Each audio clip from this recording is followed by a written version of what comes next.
ang mga kwento ng pag-ibig, kwento ng buhay, at kwento ng pag-asa dito sa Barangay Love Stories. Love Stories. Para sa isang ama ay walang bundok ang hindi niya kayang akyatin para sa kapakanan ng kanyang anak. Pero minsan ay may mga bagay na sumusobra na, lalo na kung ang kahinaan na ng isang tao ang ginagamit para sa pansariling intensyon. Ikaw, kabarangay at kapuso, ano ang isang bagay na ginawa ninyo ng iyong ama na hindi mo malilimutan? Dear Papa Dudut, magandang araw po sa inyo, Papa Dudut. Lester na lamang po ang itawag ninyo sa akin. 37 years old na ako at isa akong collection agent o taga-kolekta ng bayad o utang ng mga kliyente namin sa isang kumpanya. Mula po ako sa isang lower middle class na pamilya. May 3 akong kapatid, nanay na ihaw vendor at tatay na nagpapasada ng jeep. Hindi ko alam kung paano na magic ng mga magulang ko ang buhay namin noon, pero napagtapos naman nila kaming magkakapatid kahit papaano. Nagtapos ako sa kursong tourism pero nahirapan akong makahanap ng trabaho dahil sa oversupply ng tourism graduates noong kapanahunan ko. Ilang taon din akong nabakante pagkatapos kong graduate hanggang sa naisipan kong maghanap na lamang ng ibang trabaho. Nakapasok ako bilang collection agent sa isang financing company kung saan ay nagpapahulugan sila ng mga appliances at nagpapaloan ng cash. Hindi ganong klase ng buhay ang inaasahan kong mararating ko, Papa Dudut. Matayog kasi ang mga pangarap ko noong bata pa lamang ako. Kaya ako nga po sinikap na makapagtapos dahil gusto kong magkaroon ng mas maayos na buhay sa pagtanda ko. Kaso nga lang ay hindi umayon sa akin ang kapalaran. Alam niyo po, noong nag-aaral pa lamang ako ay hindi naman sa pagbubuhat ng sariling bangko pero maganda ang status ko noon sa eskwelahan. Hindi ako academic achiever pero isa ako sa mga active sa school pagdating sa mga extracurricular activities. Varsity player ako sa eskwelahan namin noon at isa rin ako sa mga suki sa mga pageant. May tinatago rin naman kasi akong itsura kahit na papaano. Sa katunayan, Papa Dudut, ang turing nga sa akin noon ay campus crush. Yun ang dahilan kung bakit nabihag ko ang mailap na puso ng naging girlfriend ko na si Rina noong nasa college pa lamang kami.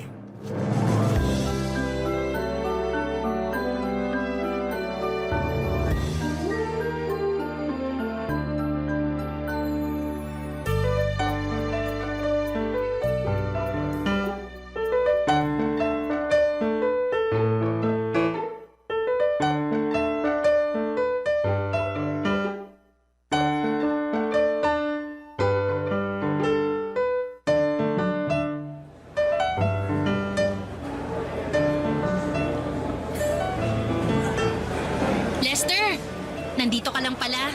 Kanina pa kita hinahanap. Nag-message ako sa'yo, sabi ko nasa cafeteria ako. Kakatapos lang ng klase ko eh. Nag-reply ka ba? Hindi ko nabasa lobat ako. Kararating mo lang dito sa school? Oo, hindi ako nakapasok sa first class ko. Nahuli ako ng gising Pinag-overtime ba naman ako sa trabaho kagabi? Kaya madaling araw na ako nakauwi. Bakit ka nag-OT? Sinesante kasi yung isa kong katrabaho.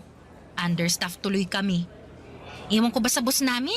Naturingang sikat na fast food yung minamanage, pero nagtitipid naman sa empleyado. Nag-breakfast ka na ba? Kumain ka muna. Hindi pa nga pero wag na. Haba ng pila Magsisimula na rin maya-maya yung klase ko. Heto, kainin mo na lang tong extra rice ko. Hati na lang tayo dito sa ulam. Ayan, mas mabuti pa. Kanina pa kumakalam yung sikmura ko Nga pala, nadala mo ba yung hiniram ko sa'yo? Oo. Heto, 2,000. Salamat! Promise, ibabalik ko rin to next week kapag may sahod na ako. Saan mo ba gagamitin yan? Pambayad ko ng renta sa boarding house. Ilang araw na akong kinukulit ng landlady namin Nakakairita. Hirap talaga sa buhay kapag walang-wala ka, no? Di bale, bayaran mo na lang yan kapag may extra ka na. Gamitin mo na lang muna yung sahod mo next week sa mga kailangan mo pang bayaran. Salamat ah. Buti na lang, malawak yung pangunawa mo. Hindi katulad ng iba dyan, hindi marunong umintindi. Yung prof ko, yung boss ko, pati yung landlady. Ay, nakakainis. Kapag ako talaga yumaman, nako, dead ma ako sa kanilang lahat. Kaya nga tayo nag-aaral ng mabuti para yumaman eh. Ay hindi. Ako mag-aasawa na lang ng afam para makaahon agad sa hirap. Kahit matandang mayaman pa yan, papatulan ko makalis lang ako sa impyernong buhay na to. Uy, teka. Sinasabi mo ba na hindi ako yung aasawahin mo? Bakit? Mayaman ka ba? Sabi ko naman sa'yo, gusto ko makapangasawa ng mayaman, di ba? Yung may sariling kotse, may swimming pool sa bakuran, de-air ko ng buong bahay. Kung ganun ka na, sige, aasawahin kita.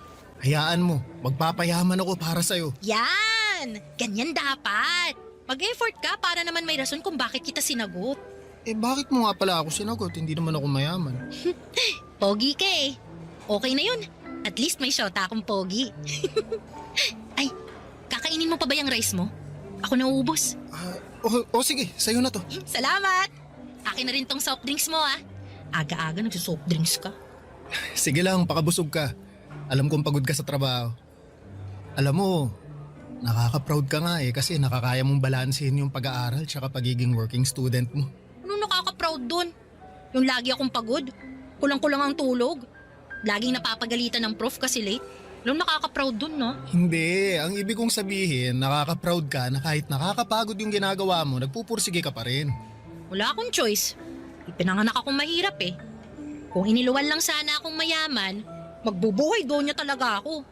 Pero dahil minalas ako sa buhay, ganito na lang muna ako sa ngayon. Pero balang araw talaga, sisiguraduhin ko na yayaman din ako. Tayo. Yayaman din tayo. Ay, oo nga pala. Sorry. Tayo pala. Ano pala ang balak mo mamaya? Gusto mo bang kumain muna tayo sa labas? Gastos na naman. Kakautang ko nga lang sa'yo ng pera eh. Hindi, libre ko naman eh. Aba, dami mo naman yatang pera ngayon. Papadudot gets ko si Rina. May mga pagkakataon din kasi noon na kapos din kami sa bahay kaya minsan ay wala kaming inuulam. Lalo na tuwing bayaran na ng kuryente, tubig at renta. Kaya naman sinanay ko na ang sarili ko na magtipid. Gusto ko rin kasi na matulungan ko si Rina kahit na sa maliit na bagay lamang katulad ng paglibre ko sa kanya ng pagkain. Kahit yun na lang muna ang maibigay kong suporta sa kanya. Malaki ang pamilya nila Rina, sa Bulacan sila nakatira. 7 silang magkakapatid at ang tanging kumakayod sa kanila ay ang tatay nilang construction worker. Hindi na makapagtrabaho ang nanay nito dahil nabaldado siya matapos ma-stroke. 4 lang sa kanilang magkakapatid ang nag-aaral. Sa katunayan ay hindi na dapat papasok pa si Rina ng college kung hindi lang niya ito ipinaglaban. Kaya siya nagwo-working student para matustusan niya ang sarili niya dahil siya na lamang ang nagpapaaral sa sarili niya noong time na yon. Mas matanda sa akin ang 2 taon si Rina, Papadudot. Ilang beses siyang natigil sa pag-aaral kaya pareho pa lamang kaming first year college nung nagkakilala kami. Naging magkaklase kami sa isang minor subject. Naalala ko pa unang araw noon ng klase noong nagkaroon agad kami ng surprise quiz. Late siyang dumating at walang dalang ballpen, walang dalang papel. Ako ang nag-provide noon sa kanya, Papadudot, dahil naaawa ako. Hanggang sa araw-araw na siyang tumatabi sa akin dahil ako na ang tagabigay sa kanya ng papel. Naging magkaibigan kami at kalaunan ay nagkaroon ng magandang ugnayan. Niligawan ko siya at bago natapos ang first semester ay naging kami, Papadudot. Tumagal ang relasyon namin hanggang 3rd year college, pero bago pa man magsimula ang bagong school year, ay nagkaroon kami ng matinding problemang dalawa, Papadudot.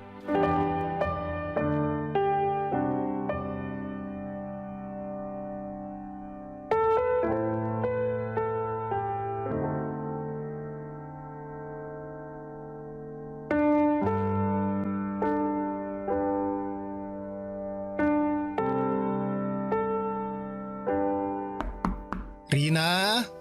Tao po! Lester? Anong ginagawa mo rito? Halika nga, nasisiraan ka na ba ng ulo? Teka, saan mo ako dadalhin? Dito tayo sa tabi, baka makita ka ng tatay ko. Anong ginagawa mo rito? Hindi ka nagre-reply sa mga text ko eh. Di ka rin sumasagot sa tawag. Nag-aalala kasi ako sa'yo. Ang OA mo naman? Di lang nakapag-reply, pupuntahan mo na ako agad dito sa Bulacan? Enrollment na kasi. Gusto ko sana nasabay na lang tayong mag-enroll. Mauna ka nang mag-enroll. Hindi pa ako makakaluwas ngayon. Eh bakit naman? May problema kami ngayon dito sa bahay. Anong problema? Baka sakaling makatulong ako. Wala. Wala kami itutulong sa problema ko. Ay Rina, boyfriend mo ako. Alam mo naman nagagawa ako ng paraan para matulungan kita eh. Teka, ano tong nasa balikat mo? Wala to. Patingin nga. Wala to sabi! Ano yan? Pasaba yan? Rina, Oo, pasato! Obvious ba? bakit? Anong nangyari sa'yo? Binato ko ng tatay ko ng baso. Hindi lang niya ako binato, sinampal din niya ako. Binugbog. Ano, masaya ka na? Nalaman mo ng totoo! Bakit kanya binubugbog? Gusto mo bang magsumbong tayo sa barangay? Sira, ulo ka ba? Ipapabarangay ko tatay ko? Eh bakit ka nga niya binugbog? May ginawa ka ba? Wala akong ginawa. Ikaw ang may ginawa. Pinuntis mo ko. Buntis ka? Oo. 2 buwan na. Teka sandali. Paano? Kailangan ko pa bang i-explain sa'yo kung paano nabubuntis ang isang babae? Ibig kong sabihin, gumagamit naman tayo ng proteksyon, di ba? Pues yung proteksyon na ginagamit mo, walang silbi. Anong gagawin natin ngayon yan? Anong klaseng tanong yan? May magagawa pa ba tayo? Nandito na to. Teka, anong sinabi ng tatay mo nung nalaman niya ang totoo? Pinagtigil niya ako sa pag-aaral. Pagkatapos kong ipanganak to, maghahanap ako ng trabaho para may pambuhay ako sa batang to. Hindi mo natatapusin pag-aaral mo? Lester, ipinaglaban ko na tong pag-aaral ko sa tatay ko tapos ngayon, buntis ako. Ano pang laban ko kung sinira ko na yung tiwala niya? Hindi niya na ako papayagang mag-aaral pagkatapos nito. Pero, Rina, sayang naman yung nasimulan mo. Sino naman mag-aalaga ng bata pagkapanganak ko? Mga kapatid ko na walang silbi. Nanay ko na baldado. O yung tatay ko na busy sa pagkayod. Huwag kang mag-alala pa, panindigan ko naman yung bata eh. Aba dapat lang. Sino ba nagsabing hindi? Ikaw ang may kasalanan ng lahat ng to kaya wag mo akong takasan. Alam ko na, gusto mo bang kausapin ko na lang tatay mo? Para saan pa? Gusto mo rin ba makatikim ng bugbog? Baka mamaya pagsabayin pa tayo eh. Alam mo, umuwi ka na lang. Tsaka na lang natin ito pag-usapan kapag kalmado ng lahat. Eh paano ka? Nag-aalala ako para sa'yo eh. Kaya ko ng sarili ko. Masasaktan ako ng tatay ko pero hindi niya ako magagawang patayin. Kaya huwag ka mag-alala. Balitaan mo ako ah. Tawagan mo ako agad kapag nagka-problema ka.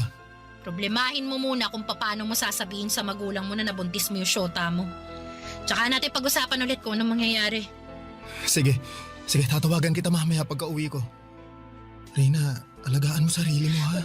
Oo na. Umalis ka na. Lalabas na maya-maya si tatay para magtrabaho. Baka makita ka pa niya. Naku, iinit na naman ulo nun. Sige. Ay, sandali lang. Bakit? Ano yun? May kailangan ka pa? May extra ka ba dyan? Pahiram naman ako kahit 100 lang oh. Magpapaload lang ako para may pang-text ako sa'yo. Di kita nare-replyan kasi wala akong load eh. Sandali. Oh, ito. Ayun, salamat. Aalis na ako. Oh, sige, mag-ingat ka. Ikaw rin. Papadudot, hindi naging maganda ang pagtanggap ng mga magulang namin sa balitang nagkaroon na kami ng anak ni Rina. Pero kahit na ganoon ay wala naman silang magagawa dahil nandun na ang bata. Para makatulong sa mga gastos ni Rina ay nagtrabaho ako sa gasolinahan. Pinagsabay ko ang pag-aaral at trabaho para matustusan ko ang pangangailangan ng baby namin. Nakakahiya rin namang humingi ng pera sa mga magulang ko dahil sila na ang gumagastos sa pag-aaral ko kaya minabuti kong ako na lamang ang mag-provide para sa sarili kong pamilya. Habang lumalaki ang tiyan ni Rina ay lumalaki din ang gastos na kailangan nito. Mula sa mga maternity dress, vitamins, pati ang buwan ng check-up ni Rina, ako ang nagbibigay. Hindi ko alam pero napakaraming demands ni Rina ng mga panahong yon. Pero wala akong karapatang magreklamo dahil pareho naming pinasok ang problemang yon. Papa Dudut, mabilis na dumaan ang 7 pang buwan at matagumpay na naipanganak ni Rina ang baby namin. Isa itong batang babae na pinangalanan naming Sofia. Nung nahagkan ko na ang anak ko, Papa Dudut, ay para bang nawalang lahat ng pagod at problemang pinapasan ko. Para akong nabuhusan ng kaligayahan noong nakita ko kung gaano kaliit at ka-cute ang anak namin. Noong araw na yon ay sunod-sunod na pangarap ang nabuo sa isipan ko para sa pamilya ko. Pero Papa Dudut, hindi pala ganon kadali ang mangarap. Lalo na kapag hindi nakaayon sa iyo ang kapalaran. Dahil sa mga sumunod na taon, sa halip na ginhawa ay puro problema ang mga naranasan naming dalawa ni Rina. Barangay Love Stories. Barangay Love Stories. Noong natapos ko ang pag-aaral ko, pansamantala kaming tumira sa Bulacan ni Rina. Yon kasi ang gusto ng tatay nito dahil baldado na ang nanay niya ay yun na lamang ang tanging paraan para makapiling nito ang apo niya. Maliit lang ang bahay nila Rina, Papa Dudut. Sa maliit na bahay na yon ay doon sila nagsisiksikang magkakapatid. Mabuti na lamang at may isang kwarto doon na pwede naming gamitin ni Rina para kahit papaano ay may privacy kaming dalawa. Aaminin ko na hindi naging magandang naging buhay namin sa Bulacan, Papa Dudut. Bukod sa nahirapan akong makahanap ng trabaho sa lugar nila, ay palagi pa kaming nasisermonan ng tatay ni Rina. Palagi niyang ipinamumukha sa amin ang pagkakamaling nagawa namin at yun nga po ang pagkakaroon namin ng anak sa murang edad. Bawat galaw namin doon ay may halong panunumbat. Kapag pumalag kami ay pareho niya kaming sinasaktan at wala kaming magawa noon dahil nakatira kami sa pamamahay nila. Kahit papaano ay hindi rin naman po ganoon kasama ang tatay ni Rina. Paminsan-minsan kapag maganda ang mood nito, katulad na lamang tuwing sahuran ay binibilhan niya ang anak namin ng diaper o di kaya ay gatas. Pero kapag tagipit ay sa amin talaga siya nagpapalipas ng sama ng loob. Habang wala pang nahahanap na maayos na mapagkakakitaan ay sumasama ako noon sa trabaho ng tatay ni Rina para umextra sa construction, samantalang si Rina naman ay nagbabahay-bahay para magtinda ng ukay. Doon kami kumukuha ng panggastos namin para kay baby. Kasabay ng paglaki ng anak namin ay mas lalo pa naming naramdaman ang kahirapan ng buhay, Papa Dudut.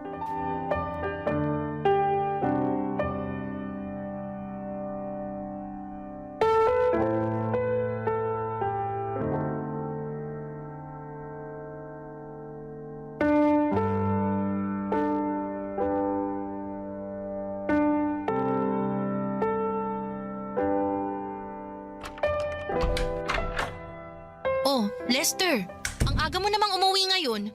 Nasaan si tatay? Nandun pa siya sa construction. Pinauwi na ako ng foreman namin, masama pakiramdam ko eh. Bakit? May sakit ka? Oo, medyo mahisinat ako. Muntik na akong mahulog kanina mula sa pangalawang palapag nung nahilo ako. May sakit na nga ang anak natin. Pati ba naman ikaw magkakasakit din? Sayang naman yung kikitain mo sa construction ngayong araw. Basta ipapahinga ko lang to tapos babalik din ako agad sa site bukas. May makakain ba dyan? Wala na. Hindi naman namin alam na dito ka pala kakain eh. Bumili ka na lang ng tinapay sa labas. O sige, mamaya na lang ako kakain. I-edlip na lang muna ako rito. Nasaan pala si Sofia? Nagpapahinga na. Medyo nilalagnat pa rin. Pinainom mo ba siya ng gamot? Alam nga namang hindi. Anong tingin mo sa akin? Grabe, ang sungit naman. Nagtatanong lang eh. Wala kasing kwenta yung tanong mo. Bakit sobrang init naman yata ng ulo mo ngayon? Sino bang hindi iinit ang ulo? Tingnan mo nga tong bahay. Sobrang gulo. Ang liit-liit na nga lang, ang dami pang kalat. Tapos ngayon nandito ka kasi masama pakiramdam mo. Eh di mas lalo na namang nasira yung mood ko. Sayang yung isang araw sanang sasahurin mo. Babawi naman ako bukas eh. Mas gusto mo ba yung sige pa rin ako sa trabaho kahit na hindi maganda yung pakiramdam ko? Paano kapag nadisgrasya ako doon? Eh di mas malala yung problema natin kapag nagkataon. Tinatanong mo kung anong gusto ko? Hindi yun ang gusto ko, Lester. Hindi ganitong klase ng buhay ang gusto ko. Ano? Hanggang ganito na lang ba tayo? Halos 2 taon na yung lumipas simula nung nakapagtapos ka. Anong ginawa mo? Hanggang construction ka na lang ba? Anong silbi ng diploma mo na 4 na taon mong pinaghirapan? Asan na yung mayamang buhay na ipinangako mo sa akin? Eh, tutuparin ko naman yan eh. Kailangan mo lang ng konting tiyaga, ha? Tuloy-tuloy pa rin naman ako sa paghahanap ng trabaho. Sadyang minamahalas lang talaga ako. Ang sabihin mo, hindi ka lang marunong dumiskarte. Paano ka pa makakapagtrabaho sa hospitality niyan? Kaya ka nga nag-tourism, di ba? Kasi may itsura ka. Hindi ba ang hanap nila sa mga ganyang klaseng trabaho yung magandang itsura? Tingnan mo nga itsura mo ngayon. Ang dugyot mo nang tingnan, no? Pati sarili mo hindi mo na kayang alagaan. Siyempre, araw-araw akong babad sa initan. Palagi akong nagbubuhat ng buhangin at mga hollow blocks, madudumihan talaga ako. Iisipin ko pa ba itsura ko kaysa sa kapakanan natin? Hindi naman tayo mapapakain itong itsura ko eh. Ayoko na ng ganitong buhay. Araw-araw ko na lang pinoproblema kung paano pagkakasyahin yung pagkain natin. Palagi ko na lang tinitipid yung gatas ni Sofia. Tapos, nandyan pa si tatay na wala nang ibang ginawa kundi magbunga nga kapag nalalasing. Sorry, konting tiis na lang. Gagawa ako ng paraan. Ayoko nang magtiis. Buong buhay ko lagi na lang ako nagtitiis. Kung ganun, bumalik na lang tayo sa Maynila kung gusto mo. Ano namang gagawin natin doon? Doon tayo kina nanay tumira. Mas maganda yung oportunidad doon, mas maraming trabaho. Pati ikaw, pwede kang magharap ng trabaho kasi pwede mo nang iwan si Sofia sa mga magulang ko kung sakali. Matagal na rin kasing nare-request ni nanay na makita si Sofia eh. Baka naman mamaya, alilain ako ng mga magulang mo doon sa pamamahay nila, ha? Hindi yun mangyayari. Nakasama mo naman na sina nanay at tatay, di ba? Mababait sila. Anong mababait? Eh hindi nga maganda yung tingin sa akin ng nanay mo nung una kami nagkita eh. Ano ka ba? Mas gusto nga ni nanay na doon na lang tayo sa kanila tumira eh. Paano kung hindi pumayag si tatay? Matatanda na tayo. Kaya naman na siguro nating magdesisyon para sa sarili natin. Sige, kakausapin ko si tatay. At kung ayaw man niya, aalis pa rin tayo. Wala na siyang magagawa sa magiging desisyon natin. Basta, siguraduhin mo lang na pagkaalis natin dito, magiging maayos na yung buhay natin, ha? Oo, pangako.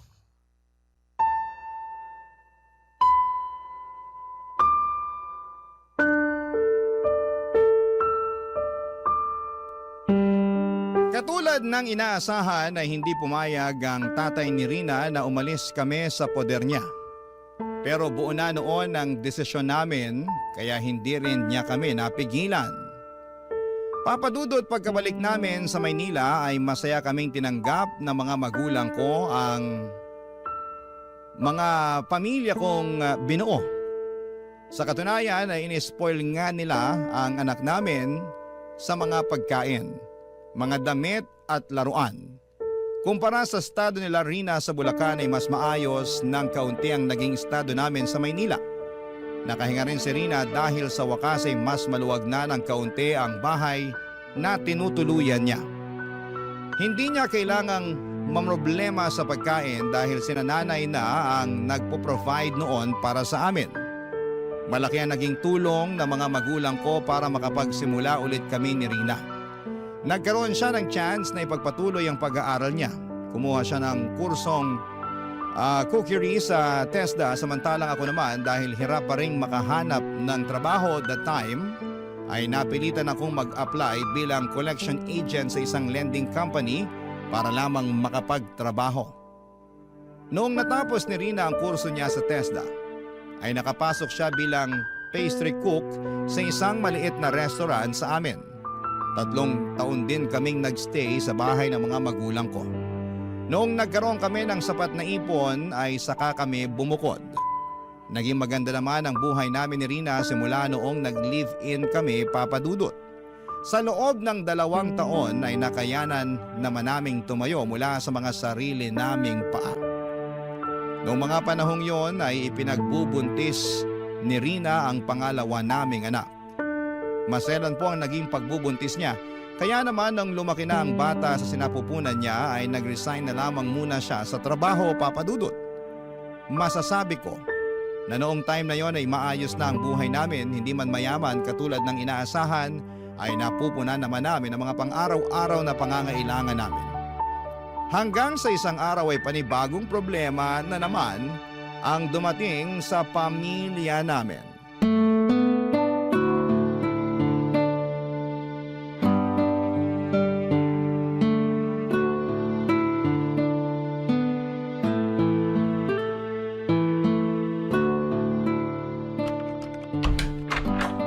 O Rina, nakauwi na pala kayo. Kumusta yung check-up ni Sofia sa ospital? May sakit si Sofia. Ha? Anong sakit niya? Meron daw siyang sakit sa puso. Ano yun? May problema siya sa puso? May butas daw sa puso niya. Hindi ko alam kung saang parte yung tinutukoy ng doktor eh. Hindi ko na napakinggan yung ibang sinabi niya. Umiikot na yung mundo ko kanina nung nalaman kong may problema ang puso ng anak ko. Basta, ang sabi, naghahalo daw yung oxygen tsaka kung ano man. Basta ganun. Anong ganun? Hindi mo man lang ba klinaro sa doktor kung anong sakit ng anak natin? Paano ko ikaklaro eh, umiiyak na nga ako. Katatapos ko lang mga anak, Lester. Hindi ko na alam kung anong pinaggagawa ko doon. Kung bakit kasi ako pa yung inutusan mong magpa-check up eh. Mas inuna mo pa yung trabaho mo kaysa sa anak mo. Sabihin mo sa akin kung sinong doktor ang tumingin sa kanya. Babalik ako doon bukas. Basta may butas yung puso ng anak natin, yun ang klaro. Kaya pala lagi siyang hinihingal at madaling mapagod kapag naglalaro. Pero bakit ngayon lang nila nalamang may butas pala yung puso ni Sofia? Bakit hindi nila na-detect yun nung baby pa lang siya? Ewan ko. Hindi naman tayo madalas magpa-check up noon eh. O baka bobo lang talaga yung doktor na tumingin sa kanya dati, ewan ko. Eh ano raw gagawin? Paano natin maaayos yung sakit niya? Kailangan daw niya magpa-opera sa lalong madaling panahon. Eh di po opera natin siya bago pa lumala yung sakit niya. Naririnig mo ba yung sinasabi mo? Saan tayo kukuha ng pampa-opera? Alam mo ba kung gaano kamahal ang open heart surgery? Open heart surgery? Oo! Hindi mo alam kung ano yon? I-search mo na lang online. Sawa na akong mag-explain sa'yo. Dami mong tanong. Basta ang kailangan natin ngayon, may ipa-opera si Sofia dahil may butas sa puso niya. Ang problema, wala tayong pera. Saan tayo huhugot ng pampa-opera niyan? Susubukan kong humiram ng pera kina nanay at sa mga kapatid ko. Hindi lang sana ako tumigil sa trabaho. May ipon na dapat tayo ngayon eh. Tapos, sumabay pa tong pangalawang anak natin. Bakit ngayon pa nagsabay to kung kailang katatapos lang natin gumastos? Diyos ko, saan na tayo kukuha ng pera niyan? Rina, huwag kang mag-alala. Gagawa ako ng paraan. Huwag mag-alala. Kapag ba sinabi mo yung mga katagang yan, mawawala na lang yung pag-aalala ko. Gumawa ka ng paraan para hindi ako mag-alala. Susubukan kong mag-loan sa pinagtatrabahuhan ko. Lalapit din ako sa mga politiko. Baka sakaling may maibigay silang kunting tulong sa atin. Makakabuo ka ba ng kalahating milyon? Kalahating milyon? Ganun kamahal yung operasyon? Yun daw yung kailangan nating ihanda. Pero depende pa sa procedure. Pwede pang tumas yung gastos. Ano ba to? Hindi na tayo nawala ng problema. Ano? Suko ka na? Ganito ba yung buhay na ibibigay mo sa amin? Kailan ko matitikman yung yaman na ipinangako mo sa akin noon? Gagawa ako ng paraan. Magtiwala ka lang sa Ay akin. naku, lagi na lang ganyan. Lahat naman ginagawa ko para sa atin eh. Hindi naman ako nagkukulang. Hindi ka nga nagkulang. Hindi ka rin naman sumapat. Ay, ang malas naman ang buhay na to. Ipinanganak ka na nga mahirap. Kung kailan paangat na, tsaka hihilahin ulit sa kahirapan. Ano bang kasalanan ko? Bakit kailangan ko mamuhay ng ganito? Wala ka namang ginawang mali eh. Malalampasan din natin to. Basta magtiwala ka lang. Pagod na akong magtiwala. Ayoko na umasa. Baka alis na nga. Rina, saan ka pupunta? Magpapahangin lang sa labas. Kailangan kong huminga. Ikaw na munang bahala dyan. Kung saan-saan ako lumapit para makahingi ng tulong, Papa Dudut. Mabuo lamang ang perang gagamitin para sa operasyon ni Sofia. Mula sa mga kamag-anak, kaibigan, politiko at mga organisasyon. Lahat sila ay nilapitan ko na. mapalad ako dahil nag-abot naman sila ng tulong kahit papaano. Nakapagbenta na rin ako ng ilang gamit, lahat ng itinatago kong yaman ay nailabas ko na. Nakapag-loan na rin ako sa iba't ibang lending companies pero kahit na anong gawin ko ay hindi ko pa rin nabubuo ang kalahating milyon na kinakailangan para sa operasyon ng anak ko.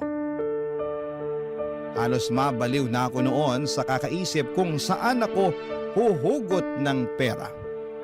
Hindi ako makatulog sa gabi at hindi rin ako makapag-focus sa trabaho dahil sa mga pinagdadaanan naming problema.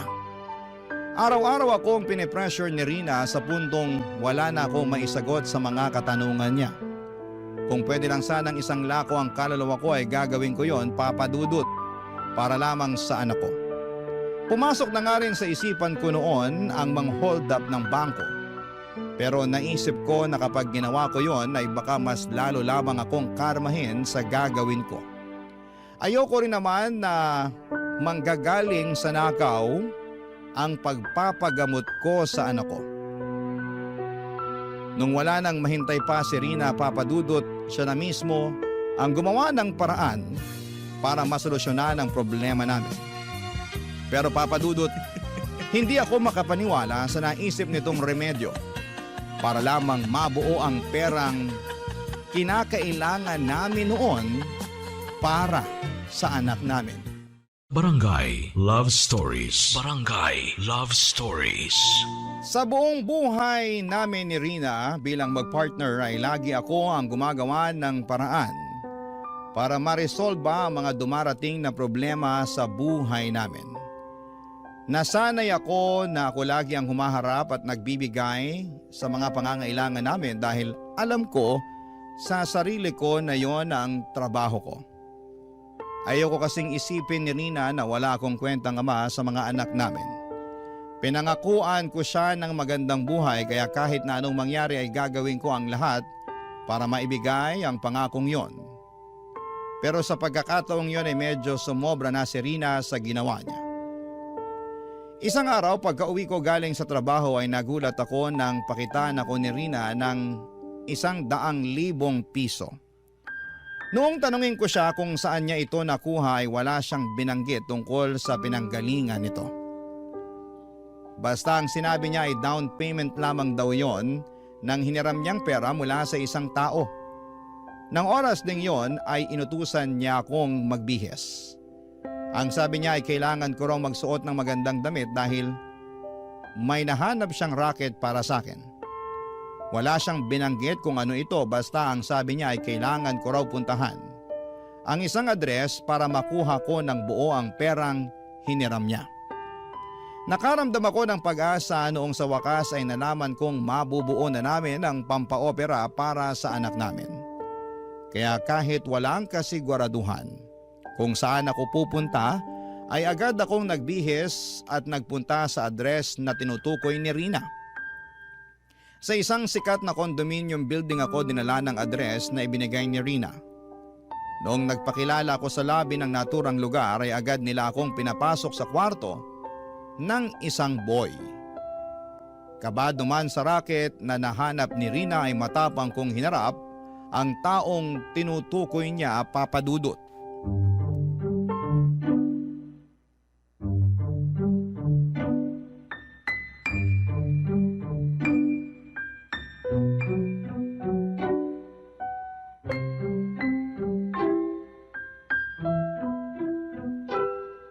Tao po.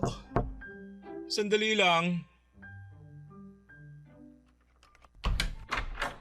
Yes? Magandang gabi po. Ikaw po ba si Boy? Ako nga. Ikaw si Lester, yung pinadala ni Rina? Ako nga po. May trabaho raw po kayo para sa akin? In fairness, guwapo ka nga katulad ng sinabi niya. Po? Wala. Halika, pumasok ka na. Sige po. Salamat po. Kumain ka na ba? Gusto mo bang kumain na muna? Ah, hindi pa po pero salamat na lang po, hindi pa po ako gutom. O sige, mag-shower ka na muna. Hmm? Shower po? Oo, ayoko kasi ng amoy pawis. Mas maganda kapag fresh ka. Ah, katatapos ko lang naman pong maligo bago ako nagpunta rito. Huwag po kayong mag-alala, hindi po ako amoy pawis. Okay, o sige. Kung ganun, halika na rito. Lumapit ka sa akin. Po? Bakit po?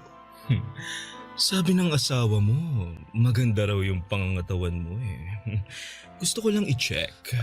Ah, teka, sandali lang po. Oh, bakit? Bakit niyo po inaalis tong t-shirt ko? Sandali nga lang. Ikaw ba talaga si Lester? Oo, ako nga po. Eh bakit parang wala kang malay sa ginagawa mo? Alam mo ba talaga kung anong dahilan kung bakit ka nandito? Hindi niya po nilinaw eh. Basta ang sabi may trabaho raw kayong ibibigay sa akin. Oo, at ito na nga yun. Ano po yung kinalaman ng katawan ko sa trabaho na ipapagawa ninyo? Ay my gosh! Ang slow mo naman, iho! Magtanggal ka na lang ng suot mo at humiga sa kama. Yun lang ang gagawin mo, ako nang bahala sa'yo. Kala mo, baka hindi lang po tayo nagkakaunawaan. Hindi po ako ganun tao. Hindi po ako nagpapagamit ng katawan. Iyon ang sabi sa akin ni Rina eh. Ano ba to, scammer ba kayo? Kung hindi mo gagawin ang ipinagagawa ko sa'yo, tatawag ako ng pulis. Teka, sandali lang po. Pulis agad. Hindi po kami scammer. Nakapagbigay na ako ng down sa inyo, no? Nagtiwala ako sa inyo dahil nirecommend kayo ng contact ko. Kaya kung hindi nyo ibibigay yung kapalit ng paunang bayad na binigay ko, ipapapulis ko kayo. Sandali lang ho ah. Sandali lang ho, tatawagan ko lang po si Rina. May kakalaruhin lang ako sa kanya. Sinasayang nyo lang ang oras ko eh. Nagmamadali ako kaya mas mabuti pa ibalik nyo na lang yung pera ko. Hindi ka makakalabas dito hanggat hindi nyo na ibabalik yung pera binigay ko. Sandali lang po, mabilis lang po ito. Heto na po, heto na, tinatawagan ko na siya. Hello, Lester. Tapos ka na ba? Ang bilis naman yata. Hello, Rina! Anong tapos na? Alam mo ba kung anong gulo tong pinasok mo? Anong gulo? Bakit? Nanggulo ka ba dyan? Pinag-uubad ako ng bakla dito. Anong inaasahan mong gagawin ko? Aba malamang, di ibigay mo kung anong gusto niya. Ikaw yung kapalit ng perang hinihiram natin sa kanya. Kailangan niya ng boylet kaya ikaw yung binenta ko. Ano? Anong pinagsasasabi mo? Kailangan natin ng pera para sa anak natin, di ba? Kaya huwag ka na magreklamo dyan. Hindi ko kayang gawin yung pinapagawa niya sa akin. Ay, dami mo namang arte. Gawin mo na lang kung ano yung gusto niya. Isipin mo ang anak natin. Hahayaan mo ba siyang mabuhay ng may butas yung puso? Pero... Wala nang pero. Huwag kang uuwi dito hanggat hindi mo nakukuha ng buo yung pera, ha? Hello? Rina? Rina! Ano? Tapos na ba kayo mag-usap, ha? Kasi magpapatawag na talaga ako ng security. Hindi, wag. Babayaran ko na lang yung perang hihiramin namin sa inyo. Please, sir. Kailangan talaga namin ng perang pampapera sa anak namin eh. Hindi po talaga kami scammer. Please maniwala po kayo. Hindi ko kailangan ng pera, no? Marami na ako ng pera, my dear. Ang bayad na inaasahan ko, ikaw dahil ikaw ang inalok sa akin ni Rina. Ngayon, kung hindi ka papayag sa setup na ganon, ibalik nyo na lang yung pera dahil mukhang hindi naman pala kayo ganon kagipit katulad ng sinasabi ninyo. Total, ngayon lang naman to eh. Ay, hindi! Sino nagsabing isang beses lang to, ha? Malaking halaga yung hiniram sa akin ni Rina. Ang bayad nun by installment. Kaya bawat Sabado sa susunod na 5 buwan, ha? Kailangan mo kong paligayahin. Sa pamamagitan lang nun kayo makakabayad sa akin. Ha? Ano? Magdesisyon ka na.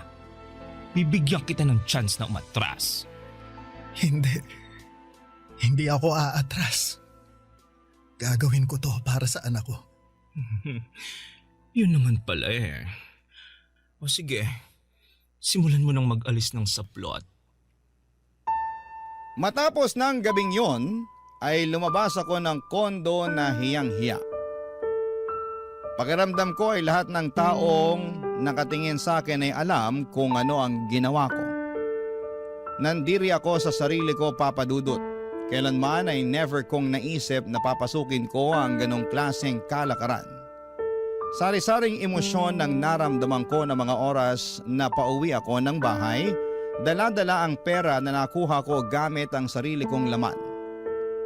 Hindi ko po ma-describe sa mga salita ang pakiramdam na yon, pero hanggang ngayon ay damang-dama ko pa rin sa sarili ko ang pakiramdam na yon, Papa Dudut. Pagka-uwi ay hindi ko kinibo si Rina. Nagtampo ako sa kanya dahil iniharap niya ako sa isang bagay nang hindi man lamang ako tinatanong kung papayag ako sa gusto niyang mangyari. Nainis ako dahil may punto rin naman siya. Yun na ang pinakamadaling paraan para makakuha kami ng pera para sa operasyon ni Sofia nang walang tinatapakang ibang tao maliban sa dignidad ko. Papa Dudut, agad naming pinaoperahan ang anak namin gamit ang perang ibinigay ni Boy. Sa awa ng Diyos ay naging matagumpay naman ang naging surgery nito. Halos 2 linggo ring nanatili si Rina at Sofia sa ospital habang nagpapagaling ito. Kasabay nito ay nagpatuloy ako sa pagbabayad ng utang namin kay Boy. Naisip ko noon na pwede naman namin siyang takasan at magtago na lamang sa ibang lugar, pero may pinirmahang kaming kontrata sa kanya na maaari na ipakulong niya kami kung sakali mang pagtaguan namin si Boy. Isa pa ay ayoko ring madamay ang anak namin sa gulo, kaya naman minabuti kong resolbahin ang mga ito ng patas. Sa mga sumunod pang buwan, tiniis ko ang bawat gabing kasama ko si Boy. Hindi naglaon ay namanhid na lamang din ako sa ginagawa ko hanggang sa unti-unti ay nabayaran ko rin ang pagkakautang namin sa kanya, Papa Dudut.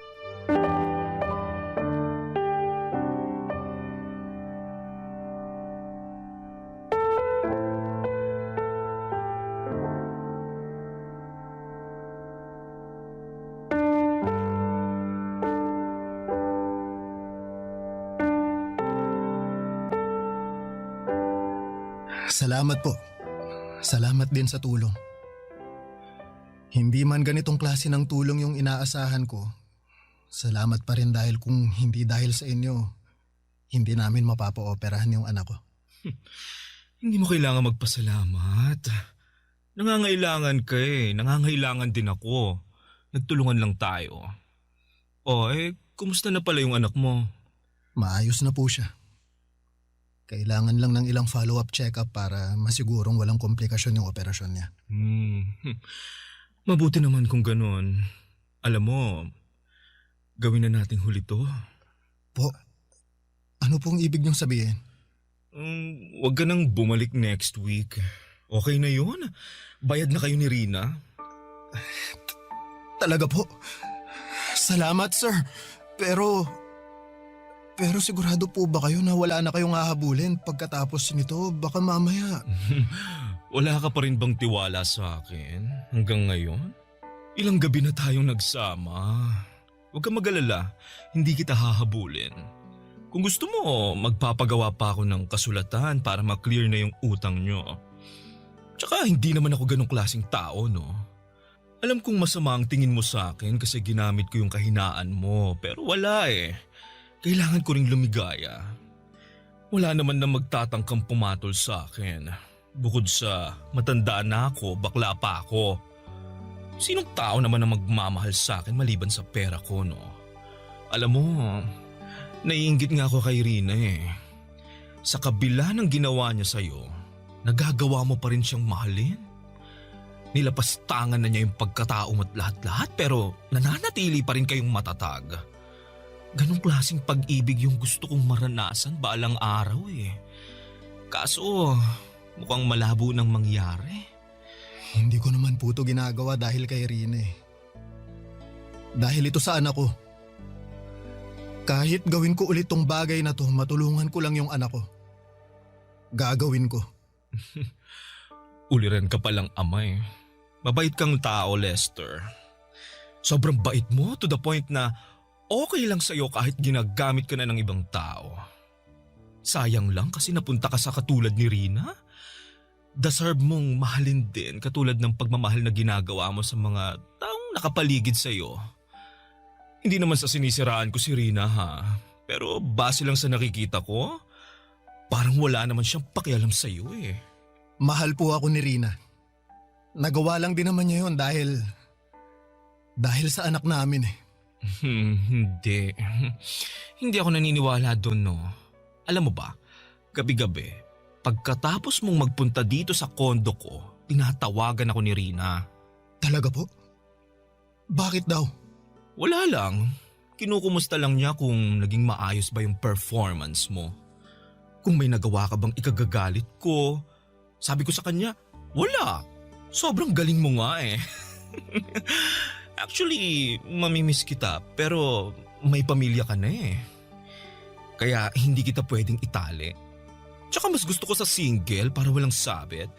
Pero anyway, hindi naman yun yung point ko. Kaya siya tumatawag kasi gusto niyang humiram ulit ng pera. Ha? Pera? Para saan naman? I don't know. May kailangan pa ba kayong bayaran sa ospital? Wala na po. Kaya ko nang bayaran yung mga gamot ng anak namin. Sinisimulan ko nang bayaran yung ibang mga utang ko eh. Well, yun ang sabi niya sa akin. Gusto niyang humiram ulit ng pera at syempre, ikaw ulit ang pambayad. Kaso hinindihan ko na siya eh. Bukod sa naawa na ako sa'yo, may nahanap na akong kapalit mo kaya pinapalaya na kita. Maraming salamat po, sir. You're welcome. Advice ko lang sa'yo ha, mag-isip-isip ka. Katulad ng sinabi ko, deserve mong magkaroon ng babaeng mamahalin at irerespeto ka. Hindi katulad ni Rina na ang tingin sa'yo, isang pambayad utang. Papadudot, nagkaroon ako ng realization ng gabing yon. Pagka-uwi ay kinumpirma ko kay Rina kung totoo ba ang sinabi ni Boy na humihiram ulit siya ng pera sa kanya. Hindi tinanggi ni Rina ang katotohanan. Inamin niya sa akin na sawa na raw siyang maghirap at total ay may mapagkukuhanan na sila ng pera nang walang kahirap-hirap ay chance na raw namin yon para makaahon sa kahirapan. Sobrang dismayado ako sa kanya ng gabing yon at para bang bigla na lamang akong natauhan. Totoo nga ang mga sinasabi ni Boy, ginagamit lang din ako ni Rina at nagpapagamit naman ako dahil mahal ko siya. Unti-unti ay nawala rin ang pagkabulag ko kay Rina. Simula noon ay lagi ko nang nakikita ang mga hindi kagandahang ginagawa niya sa akin. Ang totoo niyan, gusto ko na nga sanang makipaghiwalay sa kanya noong mga panahong yon. Pero iniisip ko rin kasi ang kapakanan ng mga anak ko. Papadudot, tiniis ko ang lahat ng yon sa ngalan ng pamilya namin.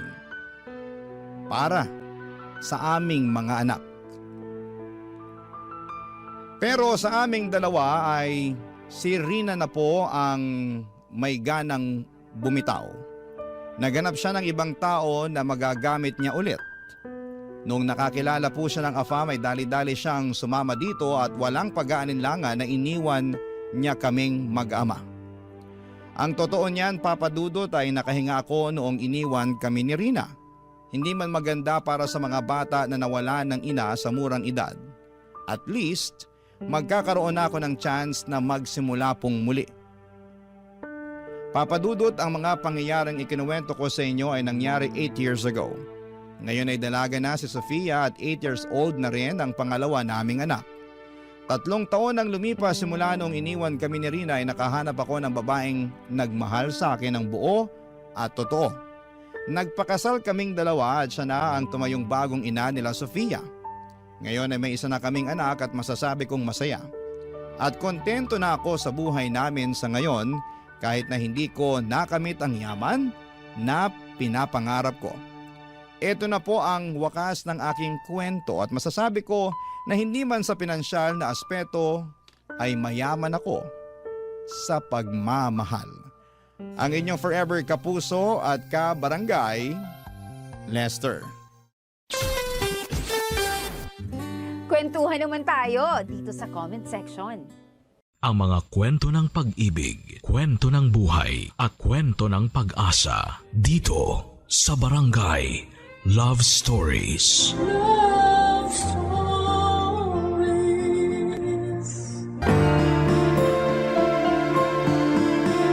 Ang ilaw ng tahanan ang siyang gumagabay at nagbibigay kalinga sa kanyang mga anak. Siyang source ng liwanag sa tahanan sa tuwing bumabagsak na ang moral ng kanyang pamilya. Ikaw, kabarangay, para sa iyo ano nga ba ang role ng isang ina? Dear Papa Dudut, ako nga po pala si Risha, 18 years old at lumaki sa poder ng aking ama na 45 years old. Mag-isa niya akong tinaguyod, kahit ang hirapan ng buhay. Hindi niya sinukuan ang pagiging ama sa akin, kabaligtaran naman yon sa aking ina. Hindi ko na nakilala po ang aking ina at sanggol pa lamang ako noong iniwan ako ng aking ina kay tatay. Naging ina at ama tuloy si tatay sa akin. Hindi na siya nag-asawa pa. Sa akin niya ibinuhos ang buong buhay niya. Kaya palagi kong pangako na babawi ako sa kanya. Oras na makahanap ako ng magandang trabaho na maayos ang pasahod. Kasi lahat ng kailangan ko ay binigay ni tatay. Alam kong madalas na siyang nagkakasakit para lamang buhayin ako, Papa Dudut, pero hindi niya yon pinapakita sa akin. Lagi niyang inuuna ang kailangan ko. Hindi ko na nga maalala kung kailan siya huling bumili ng gamit para sa sarili niya. Ang mga napaglumaang damit ng mga kakilala namin ang siyang pinagtitiisan niya. Isa lang ang sapatos niya. Kahit naghihingalo na at rugby lang ang pinagsasalba niya. Lagi kong sinasabi sa kanya na unahin na niya ang pagbili ng sapatos. Pero sabi niya hindi naman daw kailangan dahil mas komportable siya sa tsinelas kapag nagtatrabaho. Mabuti na lamang at pinapayagan siya sa trabaho na magtsinelas. Naputol kasi ang ilang daliri sa paa ni tatay. Hindi naman siya nagkukwento tungkol doon. Kaya naisip ko na baka na-aksidente siya sa trabaho. Awang-awa ko kay tatay kaya madalas ang hiling ko tuwing kaarawan ko ay mabigyan siya ng magandang buhay. Kaya lang sa aking dibu ay may iba akong hiniling, Papa Dudut.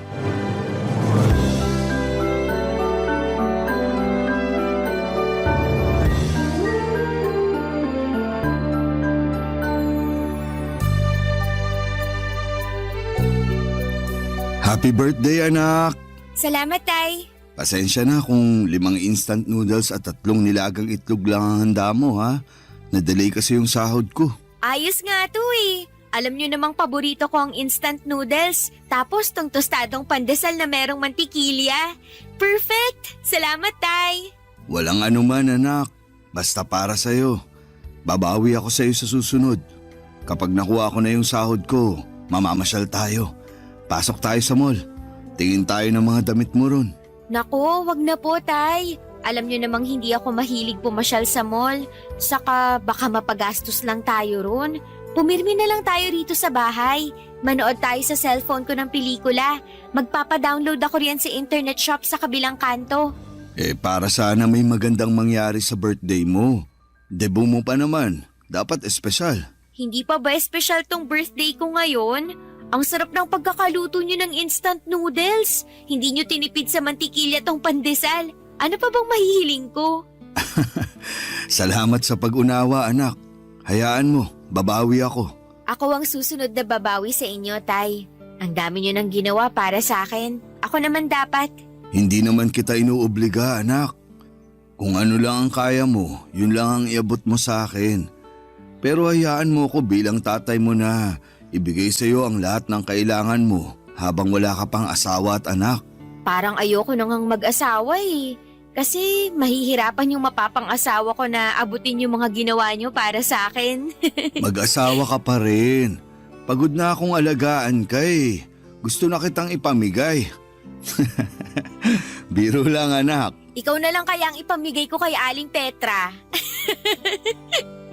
Ang tagal ka ng type nun. Pansinin mo naman daw para may libre na tayong kutsinta sa umaga.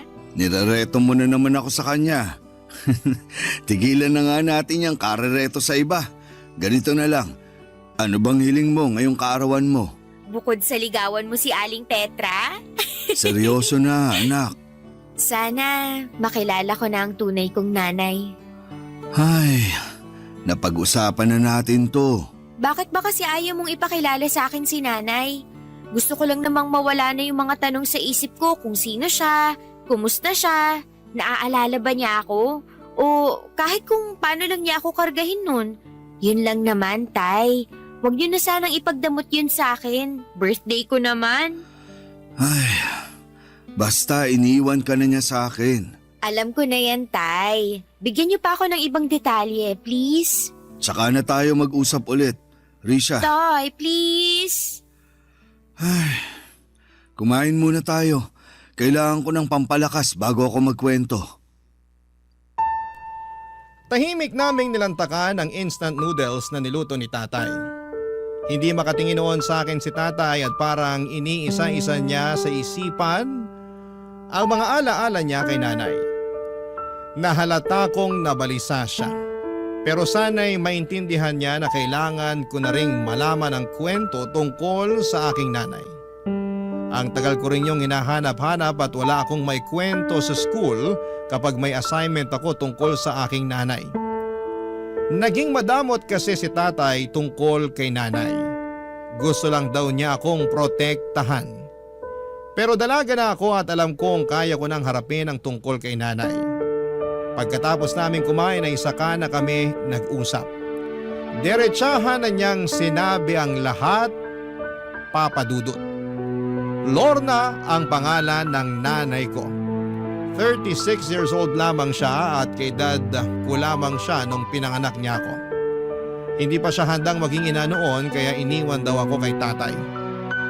Sinabi rin ni tatay na marami siyang pagkukulang kay nanay at hindi raw niya naibigay ang lahat ng kailangan ni nanay. Kaya hindi niya masisisi si nanay kung umalis ito para buhayin ang sarili at tuparin ang mga nautlot nitong pangarap. Bumalik ito sa probinsya niya sa Bataan. Noong una raw ay nakikibalita pa ito sa akin pero nang tumagal ay hindi na. Pinaubayan na raw ako ng buo kay tatay. Dahil sabi ni nanay mas maganda raw ang paglaki ko kung si tatay ang bubuhay sa amin. Pagkatapos noon ay binigay din ni tatay ang picture at address ni nanay sa probinsya. Parang nabasa ni tatay na gusto kong puntahan si nanay. Kaya nagabot ito ng 2,000 piso para maggamit ko sa pagdalaw ko kay nanay. Niyakap ko si tatay at nagpasalamat. Noong gabing yon ay tinulungan niya akong mag-impake ng damit. Kinabukasan ay maaga akong hinatid ni tatay sa bus station patungo sa Bataan. Papa Dudut.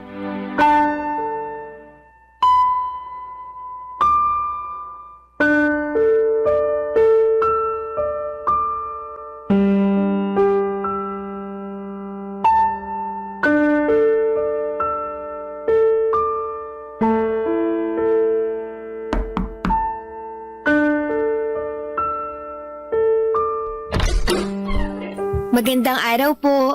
Kayo po ba si Lorna? Ako nga. Sino ka? Ako po si Risha. Ikaw ang... Ako ang anak nyo.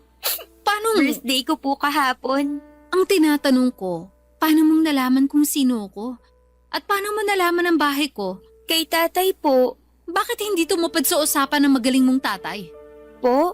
Ang usapan namin, kakalimutan nyo na ako mag-ama. Bakit nandito ka?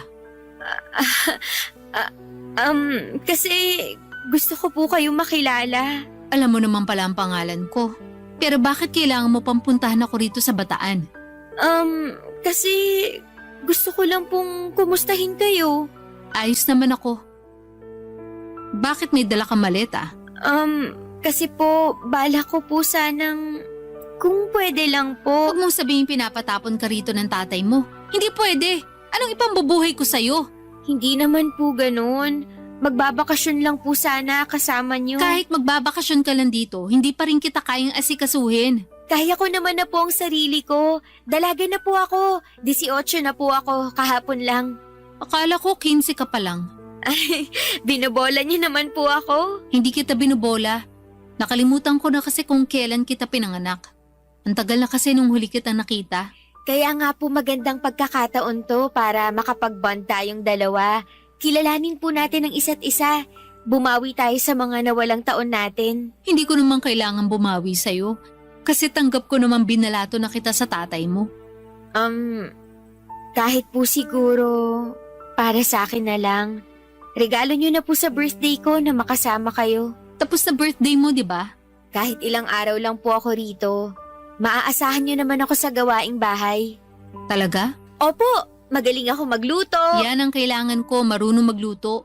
Sawa na ako sa kakabili ng ulam sa karinderya. Paglalaba, maaasahan ba kita? Opo naman po. Okay, sige. Pumasok ka na. Sa sofa ka matulog, ha? Baka naman mamaya umasa ka pang makatabi ako. Hindi naman po. Okay na ako kahit saan, kahit sa sahig pa. Sakto pala ang pagdating mo. Kasi kailangan ko na maglilinis ng sahig. Pwede ka bang magwalis muna at mag-mop bago ka magbihis? Ang lagkit na kasi ng sahig ko eh. Opo, kayang-kaya ko yan. Saan ko po ba kukunin yung walis at basahan nyo? Nakita ko ang pagsilay ng ngiti sa labi ni Nanay Papa Dudut. Tinuro niya kung saan nakalagay ang walis at basahan. Pagkatapos noon ay nagmadali na akong linisan ang sahig niya. Ang dumi ng sahig, malagkit nga. Mukhang may natapong masabaw na ulam at bahagya lang napunasan. Hanggang sa makalikom na ng dumi at alikabok. Pero mabuti na lamang at naturuan ako ni tatay sa paglilinis. Mabilis kong napakinis ang sahig at natuwa si nanay, natuwa rin ako. Pagkatapos noon ay nagpasama siya sa akin para bumili ng mga iluluto ko raw na gabihan namin. Nagpapaluto siya ng adobong manok. Siyempre, nagpabibo naman ako. Kaya after naming mamalengke, ginalingan ko sa pagluluto. Inabangan ko talaga para purihin ako ni nanay sa bawat gagawin kong pabor sa kanya. Hindi masyadong natuwa si nanay sa niluto kong adobo. Masyado raw maalat. Para raw tinipid ko sa suka. Sinabi ko sa kanya na aayusin ko na lamang pero nagalit siya. Sayang lang daw ang oras. Hindi niya inubos ang niluto ko at nagpabili siya sa akin ng barbecue sa kanto. Agad ako nagmadali para bumili kaya lang ay naubusan na ng barbecue. Naghanap pa ako kung saan-saan at hindi ako pwedeng umuwi ng walang dalang barbecue sa kamay ko. Kabado na ako noon dahil wala akong mahanap. Naligaw pa ako dahil hindi naman ako taga roon. Pagka-uwi ko ay mas lalong nagalit si nanay dahil wala akong dala. Nahiya ako noon dahil feeling ko ay mali ako. Sinabi ko sa kanya na babawi na lamang ako sa susunod. Agad niyang inutos sa akin na ibabad na lang daw ang mga labahan niya para mabilis na makusot kinabukasan. Agad ko namang sinunod sa pag-asang matutuwa na siyang muli sa akin, Papa Dudut. Barangay Love Stories. Barangay Love Stories. Kinabukasan ay maaga kong nagising para ipaglaban na si nanay. Habang si nanay naman ay nakaupo sa sala at nagvi-videoke gamit ang cellphone niya. Rinig ko ang masayang tawa niya kahit papaano ay masaya na rin po ako. Nagmadali akong tapusin ang labahan para lamang makabanding si nanay. Excited na akong makakwentuhan siya. Kaya lang pagkatapos kong maglaba ay natusan naman niya akong ayusin ang lasa ng adobong niluto ko noong gabi. Agad ko naman yung ginawa, Papa Dudut. Naayos ko naman at nananghalian na kami. Natuwa siya dahil masarap na ang adobo. Natuwa rin ako dahil napasaya ko naman siya. Noong time na akala ko ay pwede ko na siyang makakwentuhan ay bigla siyang umalis para puntahan daw ang mga barkada niya. Maiwan daw ako sa bahay para maglinis. Wala naman akong nagawa, Papa Dudut. Sa mga sumunod na araw ay ganun din ang nangyari. Naging parang kasambahay niya ako. Hindi ko pa siya nakakakwentuhan kahit sa almusal. Lagi kasi siyang nakatutok sa kanyang cellphone at ilang araw lang dapat ako roon. Pero natagalan dahil hindi ko pa siya nakakausap ng maayos. Yun lang naman ang habol ko. Makabuo ng koneksyon sa nanay ko. Pero parang iniiwasan niya yon. habang inilalapit sa akin ang ibang obligasyon, Papa Dudut.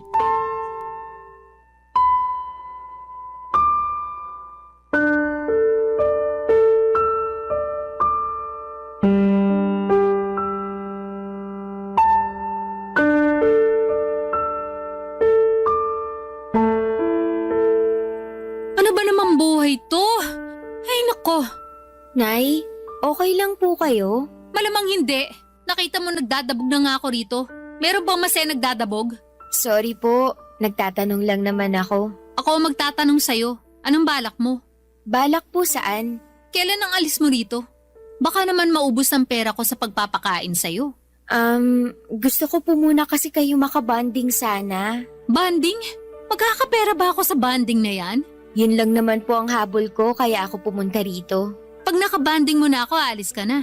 Pwede naman po. Ay, pahirapan ka naman bata ka, oo. Alam mo namang hindi tayo close. Anong pag-uusapan natin? Kahit ano po. Matatagalan pa ng konti bago ako mag-open up sa'yo.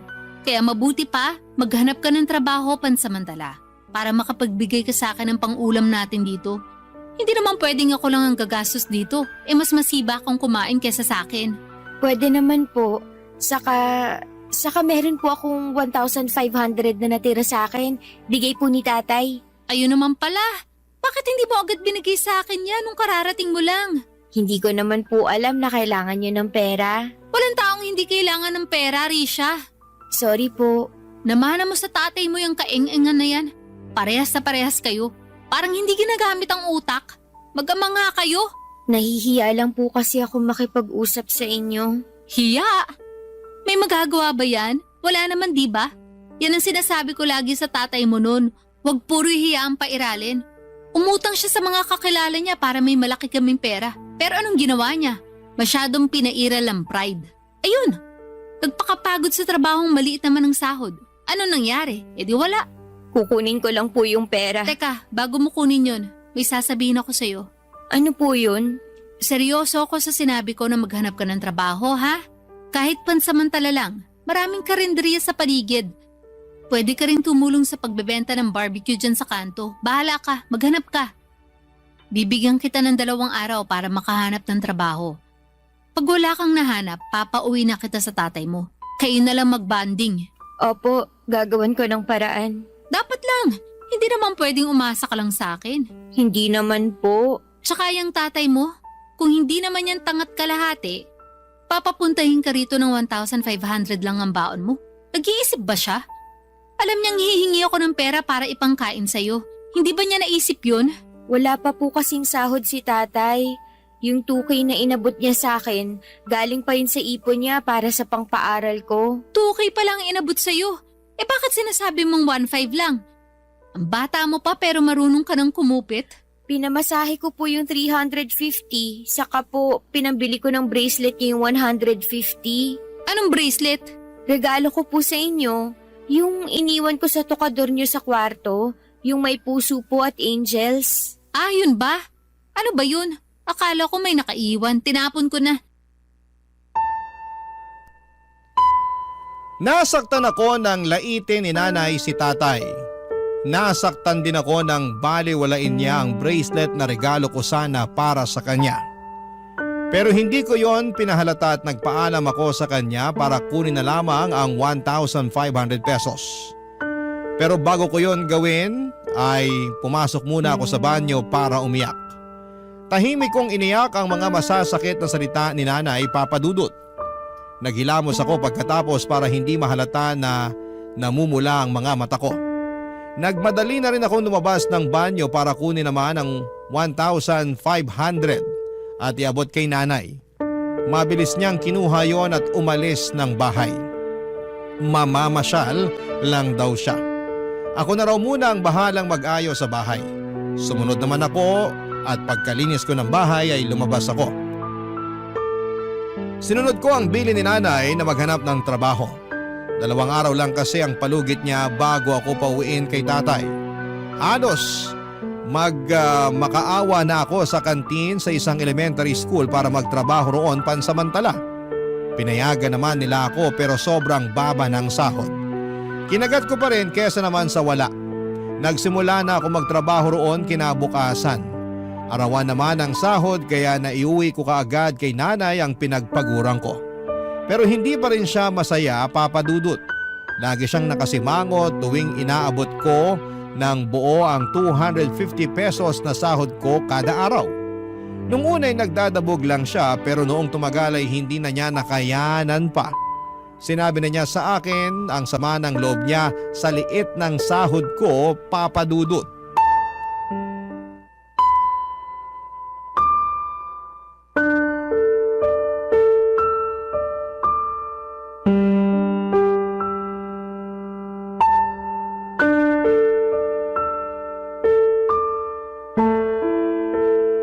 Talaga bang 250 lang ang sahod mo kada araw?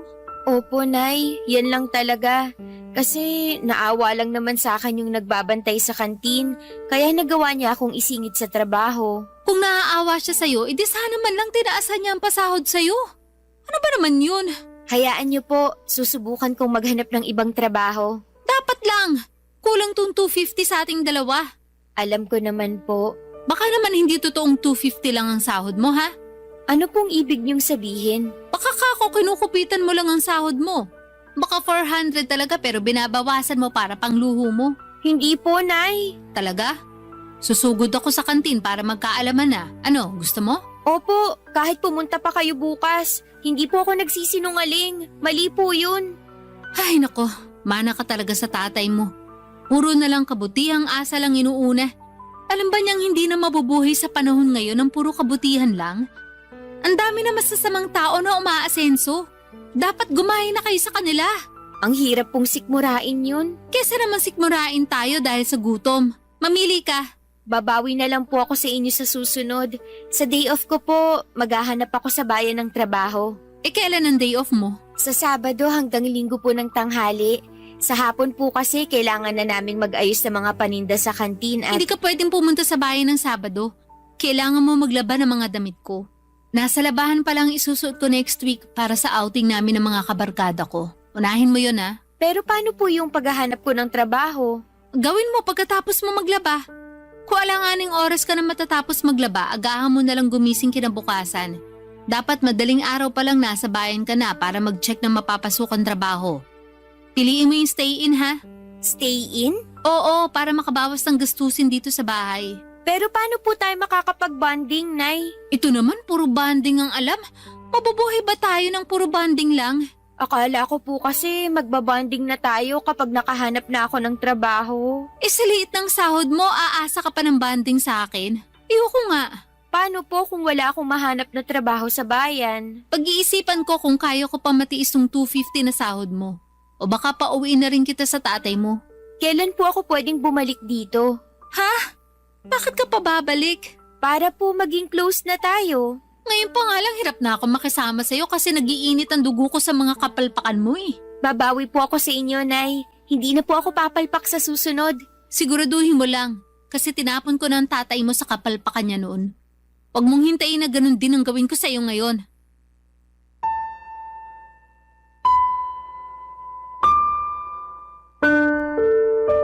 Papadudot pinandilatan niya ako ng mata para ipakitang hindi siya natutuwa sa akin at kay tatay. Paniniguro rin niya yon para bilisan ko ang paghahanap ng trabaho. Yon ang naging bonding naming mag-ina, puro pagbabanta. Aaminin kong napapansin ko na at hindi na ako natutuwa sa inaasal ni nanay sa akin. Ni minsan ay hindi ko naramdaman na mahal niya ako. O kaya kahit ituring man lang na isang anak. Para talaga akong kasambahay, Papa Dudut. Lagi ko na lamang isinisingit ang sarili ko sa kanya at ako na minsan yung nahihiya. Pero sumusubok pa rin ako. Kasi baka ako yung may pagkukulang. Baka kulang yung effort ko para makipaglapit sa kanya. Pero hindi alam kong ginagawa ko ang best ko para makabuo ng koneksyon sa kanya. Siya lang tong gusto akong iwasan. Siguro kasi hindi pa rin niya magawang mapatawad si tatay sa kung anumang nangyari sa nakaraan nila. Hindi pa rin buo sa akin at malinaw ang totoong dahilan ng hiwalayan nila noon. Kahit si tatay ay hindi maibigay ng diretsyo ang lahat ng detalye. Hindi ko naman na siya pinilit noon dahil baka umatras pa ito sa payagan akong makilala si nanay. Kaya nga gusto kong makibanding kay nanay para itanong na sa kanya ang lahat. Iniisip ko kasi na baka yon lang ang kailangan ko para matahimik na rin po ako. Kailangan ko lang ng closure sa naging hiwalayan nilang dalawa. Baka kapag naging malinaw sa akin ang lahat ay hindi ko nahahanap-hanapin pa ang pagkalinga ni nanay. Baka makontento na lamang ako sa pagmamahal at pag-aalaga ni tatay. Kaya naman pinagsikapan kong kunin ang loob ni nanay habang nasa poder niya ako. Baka yun na ang sagot sa lahat ng tanong ko mula noong bata pa lamang ako. Papa Dudut. Barangay Love Stories. Barangay Love Stories. Sa ilang linggong pag-stay ko sa bahay ni nanay ay may mga nalaman na rin naman ako sa kanya. Nalaman ko na nagtatrabaho siya bilang announcer sa isang bingguhan sa mga perya. Sideline din niya ang pagbebenta ng rejuvenating cream. Ang alam ko ay sapat naman ang kita niya roon lalo na sa perya. Marami namang nagbibigay sa kanya ng tip lalo na kapag natipuhan siya ng mga naglalaro. Nalaman ko yon nang minsang nag-uwi siya ng lalaki sa bahay.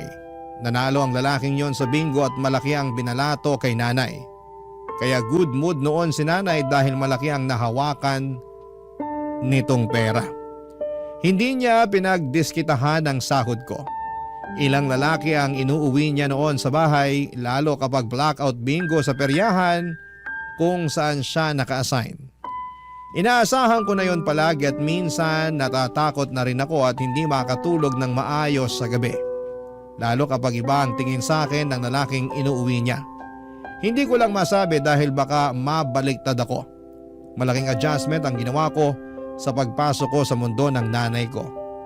Pero si nanay hindi niya magawa yon para sa akin. Napansin ko na puro ako na lamang lagi ang nagbibigay pero tinitiis ko. Kasi baka kapag napansin na ni nanay na puro magaganda ang nagagawa ko para sa kanya ay baka mahalin na niya ako. Baka pansinin na niya ako. Kaya nagpursige pa rin ako para kunin ang loob ni nanay. Triple ang galing na ipinakita ko sa paglilinis ng bahay para wala itong maipintas sa akin. Sinisigurado kong kada uwi niya ay kampante siya at magbubuhay reyna na lamang. Lahat ng hirap ay binaliwala ni nanay Papa Dudut. Lahat ng hirap kong yon, hindi ko pinapaalam kay tatay Papa Dudut.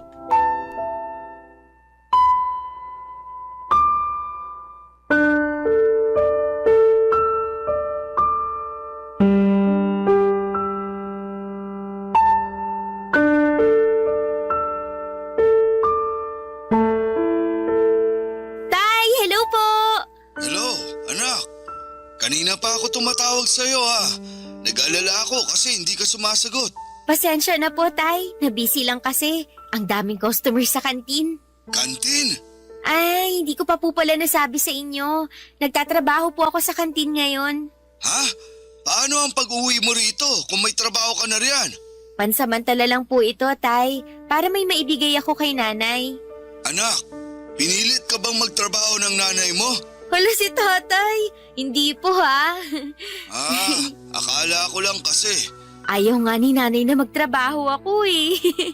Nahihiya siya kasi gusto niya siyang bumuhay sa akin dito. Sabi ko, kawawa naman si nanay kung puro siya na lang. Kaya naghanap din ako ng sideline. Alam mo, Tay, ayaw nga tanggapin ni nanay yung inaabot kong sahod eh. Pero pinipilit ko kasi nga gusto kong makatulong sa kanya. Paniguradong natutuwa na sa'yo ang nanay mo niyan. Nakikita niyang responsable kang anak. Opo nga po eh. Lagi po niyang sinasabi sa akin yun. Mabuti naman kung ganun. Para naman hindi nakakahiya sa kanya. Baka kasi isipin niya, hindi kita napalaking maayos. Hindi po ah. Never po siyang nagsabi ng hindi maganda sa inyo. Talaga, anak? Hindi niya ako sinabihang tanga o walang kwentang ama at asawa? Hindi po talaga. Mabuti naman kung ganon. Siguro napatawad na niya ako sa lahat. Napatawad po saan? Alam mo na siguro yon. Ay, hindi naman ako iiwan ng nanay mo kung hindi ako nagkulang, hindi ba? Sayang lang kasi at hindi ako nakapag-aral. Kaya hindi ako nakakuha ng magandang trabaho para masustentuhan ko lahat ng kailangan ng nanay mo noon. Sa tingin niyo po ba dahil doon kaya kayo iniwan ni nanay? Oo, kasi yun naman ang nasabi niya sa akin nung iniwan ka na niya sa poder ko. Kaya hindi ko na rin siya hinabol noon kasi klaro sa akin na hindi ako ang tamang lalaki para sa kanya. Ayoko namang ipagdamot sa kanya yung tsansa na may makilalang lalaki na kayang ibigay sa kanya ang lahat. Kasi hindi ako yun eh. Hindi po totoo yan, Tay. Kita niyo ngang naibibigay niyo ang lahat sa akin. Hindi na nga kayo nakakapagbigay sa sarili niyo eh. Puro ako na lang ang iniintindi niyo. Kasi sa'yo ko na lang binubuhos lahat ng mga hindi ko nagawa at naibigay sa nanay mo noon. Maswerte pa rin si nanay kasi kahit papano, sinubukan niyo namang ibigay sa kanya ang lahat. Baka hindi lang talaga naging sapat para sa kanya. Baka nga. Anak, may tatanong ako sa'yo. Ano po yun, Tay? Huwag mong sasabihin sa nanay mo ha. O sige po, ano po ba yun? Meron na ba siyang boyfriend o asawa? Naku, single na single, Tay. Wala nga po ako nakikitang lalaki na dinadala niya rito sa bahay. Puro lang siya trabaho. Career woman talaga. Bakit niyo po natanong? Wala naman. Ewan ko ba? Parang sa mga kwento mo kasi tungkol sa kanya, nagkakrush ulit ako sa nanay mo. Pero wag mong sasabihin ha. Naku, nakakahiya. Uy, kinilig naman ako ron, Tay. Sige, ganito na lang. Ako ang magiging tulay niyo para magkabalikan. Naku, wag na. Tsaka ang dami nang nangyari sa nakaraan namin na hindi maganda. Kaya, pero sa tingin mo may pag-asa pa kaya ako sa nanay mo?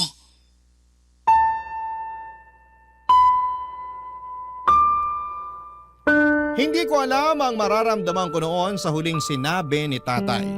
Kasalanan ko naman kung bakit ganon ang tanong niya. Napaasa ko siya. Nagsinungaling ako sa totoong trato sa akin ni nanay at ayoko lang naman kasing maghinala si tatay.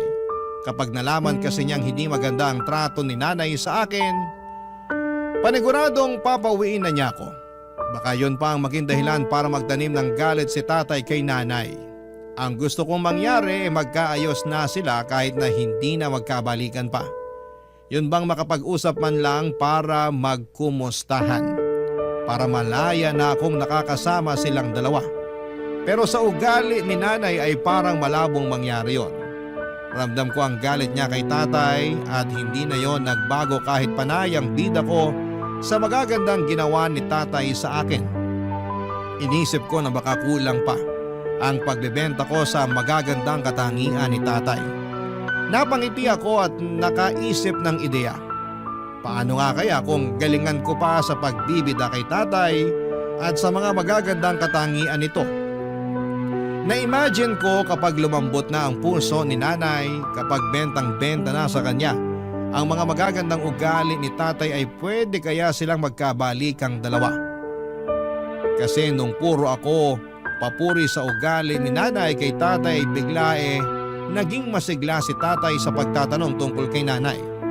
Bigla parang nagkagusto ulit ito kay nanay. Baka naman pwedeng ganun din ang mangyari kay nanay. Pwede kayang magkaroon ng second chance sa pagmamahala ng mga magulang ko. Mararanasan ko na kayang magkaroon ng buong pamilya. Napangiti ako at pwede yon, naniniwala ako.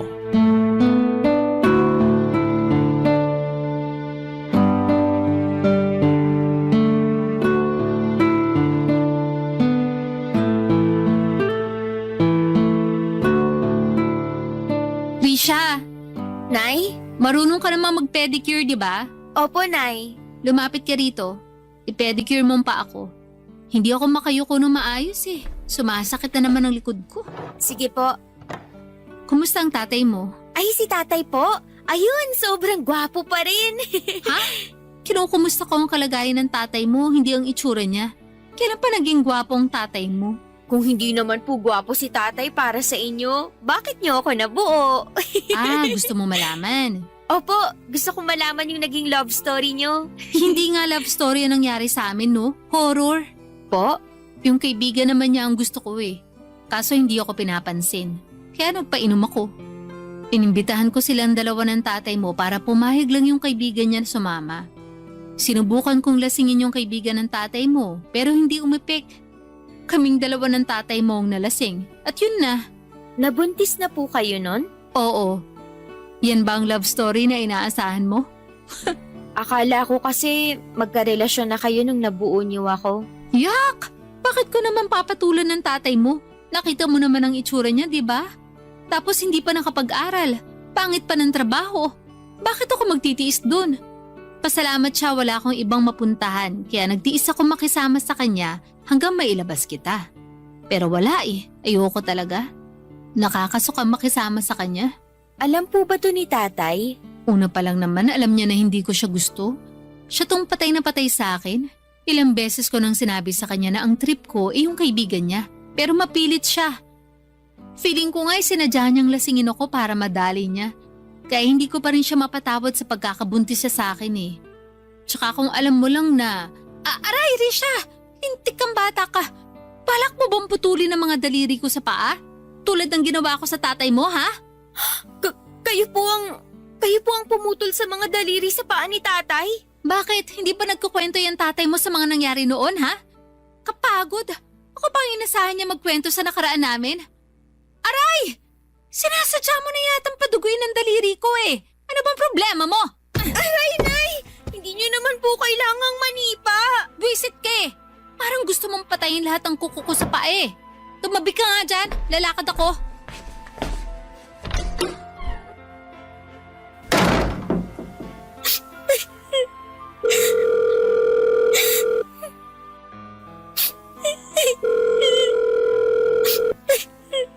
Anak, napatawag ka. Hello, Tay. Okay ka lang? Hindi po, Tay. Anak, ano nangyari? Magsabi ka kay tatay. Tay, ayoko na rito. Anak, umuwi ka na rito kay tatay ha? Susunduin kita sa terminal. Opo, Tay. Uuwi na ako. Hintayin niyo po ako. I love you, Tay.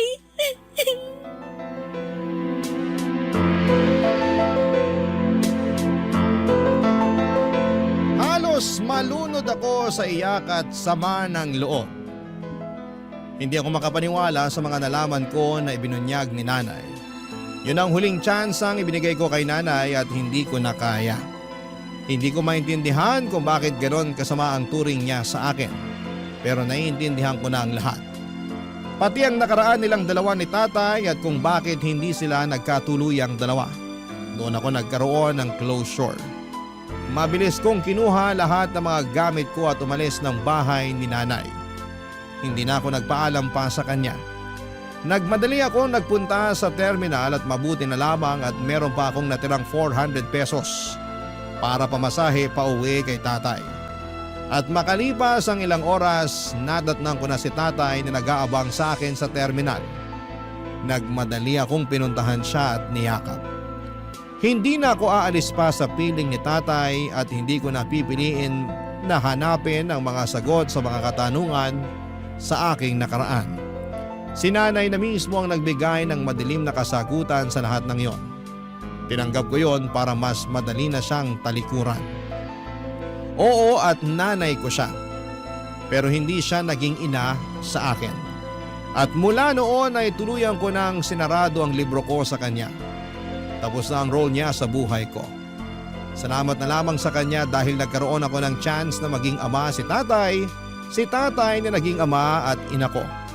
Bakit pa ba ako maghahanap ng pagkalinga ng isang ina? Kung mismong si tatay na ang bumubuo noon para sa akin, hindi ba? Maraming salamat po sa pagbasa ng aking liham. Ako po ang inyong kapuso at kabarangay forever, Risha. Kwentuhan naman tayo dito sa comment section.